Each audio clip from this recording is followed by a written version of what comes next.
Am I the only one who's always shocked to hear what their voice sounds like? Hey, hi there. What do you do when you're trying to use your stash of yarn and have a bunch of different fibers, weights, and colors? You know, those oddball skeins. Do you make a bunch of little things? I mean, that's a possibility, but I prefer to work on larger projects. So how do you combine it all without making it look like the cat vomited up a huge yarn hairball? Hi, I'm Lynn. Welcome to my channel. Join me on my journey as I sew, knit, and craft my way through my stash, exploring creative possibilities and stretching my imagination to fulfill my stash's potential and bring it to life. And please stick around to the end because I'm going to share with you my vision for this channel. I previously referred to my stash as a hot mess because it lacks cohesion. I have varying amounts of yarns in different weights, colors, and fibers. I mean, here is an example. This is just a minute portion of my stash, mind you, but as I was writing a recent blog post, I realized my stash is not a hot mess. It totally aligns with my design aesthetic. So what is my design aesthetic? Not too long ago, I asked myself this question. What interests me? What grabs my attention? What am I drawn to that will send me down a rabbit hole for hours? And this is what I came up with. Repurposing materials. So thrift stores are a treasure chest of possibilities. Forget the big box craft stores, they hold little appeal to me. A secondhand store is my mecca. Even before I became environmentally conscious, I loved the idea of repurposing materials. Also, much of my yarn has come from thrift stores, either other people's leftovers or sweaters I have unraveled. And because I got it cheap, it's why I've been able to afford such a big stash. Now that I am consciously trying to be eco-friendly, I like the Slow Clothing Manifesto created by Jane Milburn, which is based on 10 simple approaches. Make more ethical, thoughtful decisions, buy natural over synthetic, quality over quantity, support local makers, fair trade, take care of what you have, live with less, revive, make, adapt, and salvage. I have a link down below to her website for a more detailed explanation of what this all means.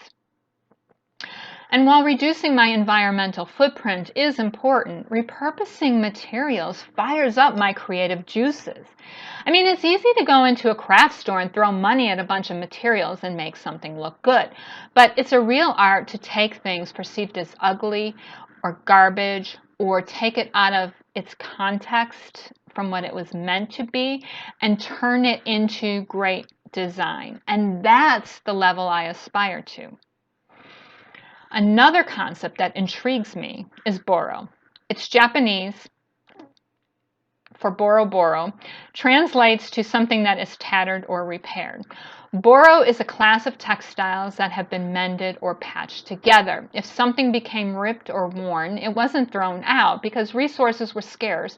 So garments and blankets were mended. And these were done with care and thought and actually added beauty to the item, unlike those sightly iron-on patches of my youth. Some of these items have been around for generations and there have been whole museum exhibits around them. I think it inspired the visible mending craze. And while environmentally friendly, that's not what inspires me about these items, nor is it the thrift.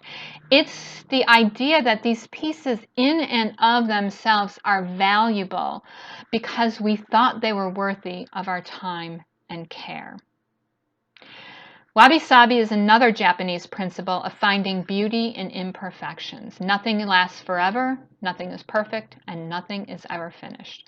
And when you think about it, that kind of describes the cycle of life.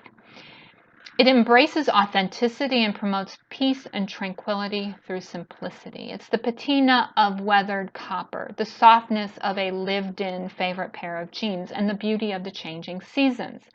For craft, I interpret this as a reverence for the materials, process, and the maker.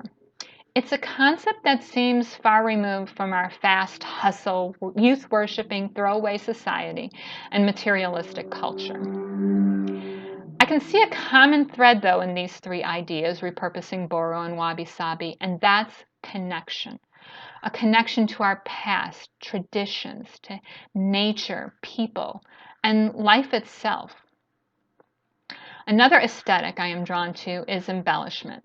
I prefer simpler silhouettes that allow embellishment to be the focal point, like Natalie Channon's work with beading and embroidery.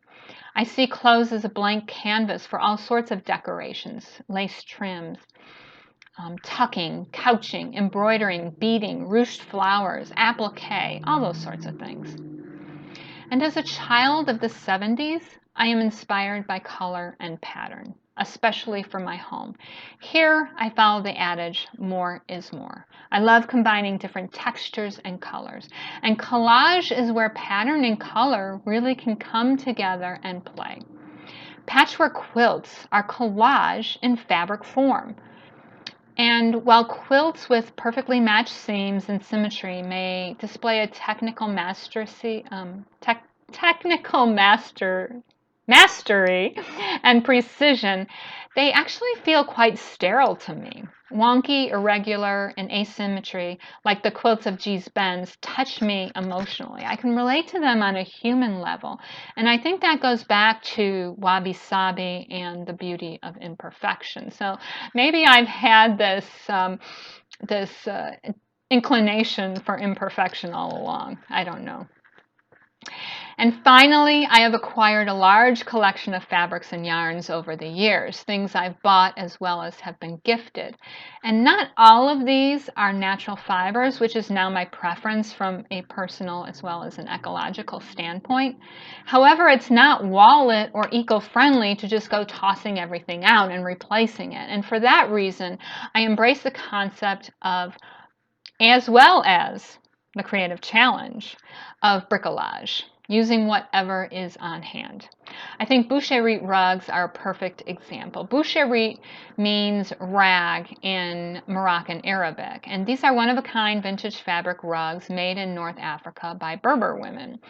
They originated as rugs for the weavers' own homes and were made from recycled textiles as well as the leftover scraps. And I feel honored to follow in the footsteps of other bricoleurs in my own crafting. Now, when I take all these concepts and look at my stash, it really all makes sense. And a technique that would help bring all these odds games together into a single project is freeform. Now, if I had to guess, I think what we call freeform, which is more commonly known in the crochet world, I think that evolved from Irish crochet. And this technique or style came about mid-19th century in Ireland, right around the potato famine, and it became a source of income for struggling families. It was a method to imitate expensive Venetian laces, and it became a booming cottage industry, at one point employing around 16,000 women. So freeform is the jazz of the yarn world. It's improvisational. There's no patterns to follow, no rules, anything goes. It's the perfect technique for using up scraps and leftovers, as it allows you to use what you have on hand and play with color, pattern, and texture. I don't know how I discovered this technique. Maybe it was Prudence Mapstone's purses. The point is, I have been enamored with it from day one, but I have never actually made a garment this way and thought now is the time to take up that challenge. So I'm still in the preliminary design stages. I know the silhouette will be simple, but other than that, I don't really have any solid ideas yet. And I'm going to follow up with a video to show my process on how I come up with the ideas to actually the finished project.